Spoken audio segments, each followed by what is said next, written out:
when that fancy schmancy alarm system bites you in the ass, and you're going to pay heavily for it. Let's get started.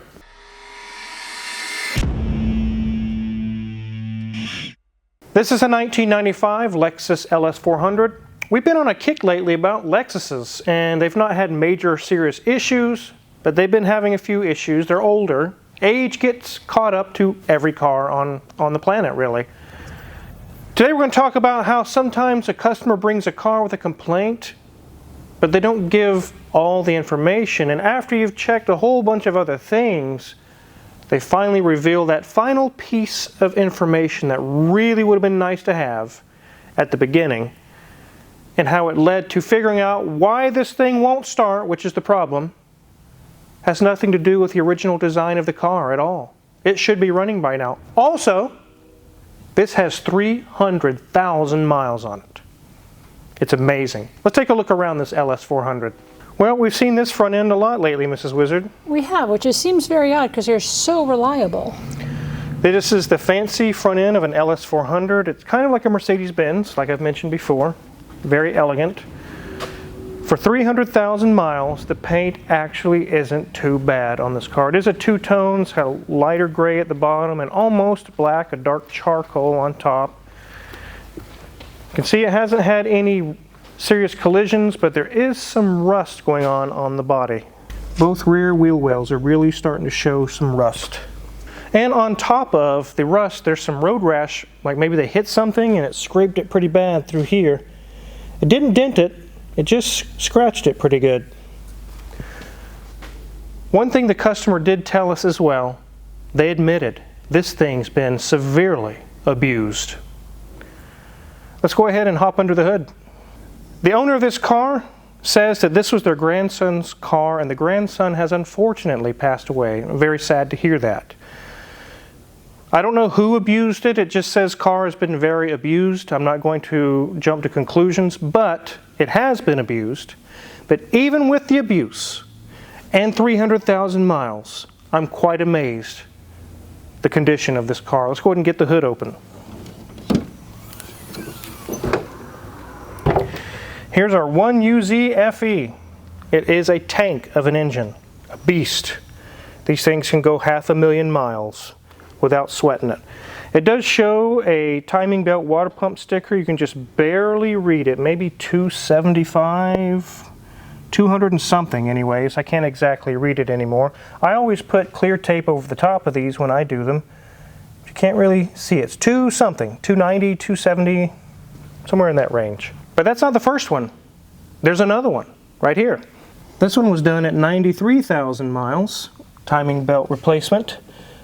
Looks like January 6th of 2000 and something. It's kind of washed off now, but that tells me it's been maintained up to recently, I guess. Again, the complaint is it won't start. So I'm going to go ahead and hop in the car. I'm going to turn the key and demonstrate to you what they're experiencing. All right, here we go.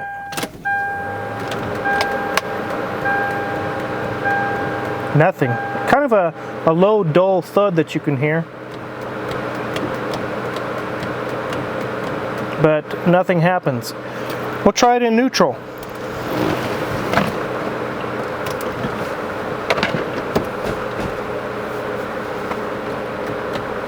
Nothing there. Nothing there. Tried different gears. No luck. So you're wondering, what does it matter what gear it's in? It should start in park. Well, if the neutral safety switch is out of adjustment or shifted, or something's wrong with it, sometimes messing with different gear selections or putting it in neutral can cause it to start. It doesn't matter what position it's in, it just doesn't do anything. It does have the alarm system remote start system on it. I'm going to go ahead and try to start it that way. I'll get the hood closed.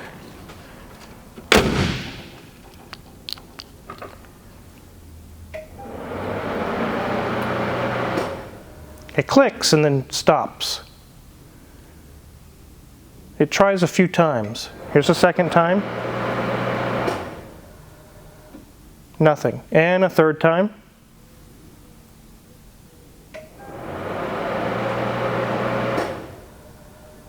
Nothing. and then it just stops after that. So no matter if you use the key, it doesn't matter what gear it's in, it doesn't matter if you use the remote start. It just flat won't start. So you think, well, it's just a starter, Car Wizard. That's easy. Just put a new starter in it and you'll be golden. We'll show you how we tested that the starter's good. So here's our engine bay again. We're going to remove this relay access panel. I'm going to show you a fancy tool I have.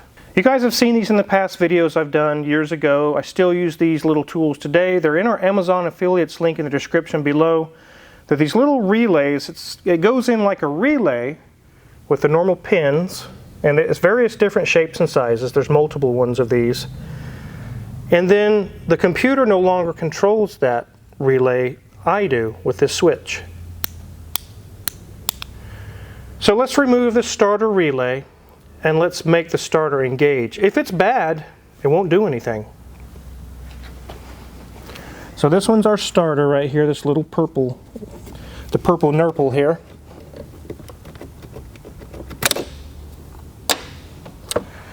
We put this in place where the relay was. Watch this, guys.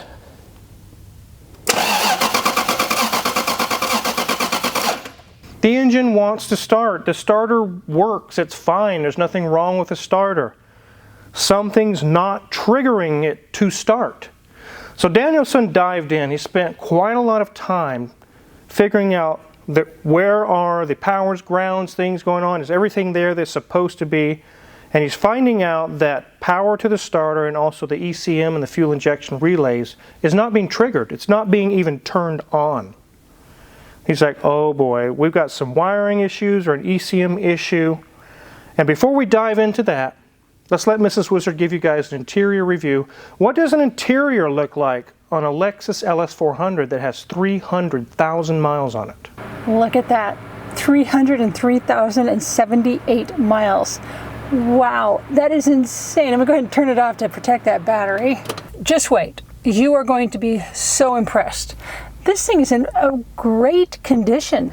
Everything's looking nice, even though it was maybe, you know, not maintained, maybe a little abused. But even the little ashtray opens slowly and catches. We've got a few water bottles, got a few little items in here. But look, how many times have we seen this section of an armrest just destroyed after 100,000 miles? This doesn't even have one small crack. Look here at our seat, we've got a little bit of scratching going on, but nothing is broken, no stitches or, you know, missing or anything like that. Probably just needs a good, nice black leather kind of polish, colorizer. Door card, look at that. Looking great. Got a few scratches on that leather on the armrest, but this has 300,000 miles on it. It's crazy. The back seat is in very much the same condition. That leather just needs to have a nice, you know, some black leather polish on there. It'll look good. Headliner, it's not falling down. Seen a lot of cars with less miles than this, with the headliners just hanging on the driver's head. And we're back at our steering wheel. They do have a cover on here, and this is one they can kind of move around a little bit. And typically on this top section, it's terribly blistered, and I'm not seeing any blistering, anything like that. So it's almost maybe a protective measure at this point. But this is in really great condition. I'm quite surprised. I'm really curious though, what does the underside look like? Let's get this up in the air. So with 300,000 miles, let's see what a Lexus looks like underneath. We would think it's going to be trash. There's going to be fluids everywhere. It's going to look really, really bad. If it were a Buick or a Dodge or a Ford or a Hyundai or a Kia with 300,000 miles, we can imagine what the underneath would look like. It would be a disaster. Let's see if a Lexus holds up with that kind of miles. We do see lots of cobwebs because it hasn't ran in a while. We do see that the belly pan is kind of hanging and it's being held up by some zip ties, but it's not a huge deal. We do see that the oil pan has some seepage starting, which is not surprising with this many miles. So it's kind of a little bit of wetness around this area. We check our radiator, what looks to be the stock radiator, all intact, no leaks. Check our brakes, which are about 80% remaining. The struts are not leaking. Sway bar links are good. Nothing loose. Everything appears to be original here. Here's our boot. Nothing's leaking out of that. Go to this side. The brakes are about the same, 80%. Struts are good. Sway bar link is good. Nothing loose on this side either. Nothing wet here. The back of the engine where it meets the transmission, there is some seepage coming from the transmission oil pan. But again, with this many miles, I'm not surprised. It does look like someone tried to weld here. Maybe there was a small leak and it's just kind of rusty, so they just welded over to cover the leak, which looks like it worked fine. But as we move back behind the transmission, let's check the mount and the flex disc. So we do see the miles have caught up to the flex disc. It is cracked really bad. The mount appears to be in good shape still, but that is not good with the flex disc. Here's our rear flex disc. It does have some cracking going on, not as bad as the front, but it is starting to crack on the rear as well. Nothing loose on it though. Let's check the brakes in the back. They look fairly new, like 90% remaining. Sway bar link is good. Nothing leaking from the struts. CV boots are good. All the rubber at each of these control arm joints are good. They have minor cracking, but nothing serious. Nothing leaking from the differential with the pinion seal or the output seals. CV boots are good. Brakes are 90%. Strut is good. And sway bar link is good. Nothing loose here. Nothing loose there. We do see some paint chipping back here underneath the bumper, starting to peel away, but I'm not surprised. But amazingly, it's not a disaster under here. With what's going on, it's keeping it from running.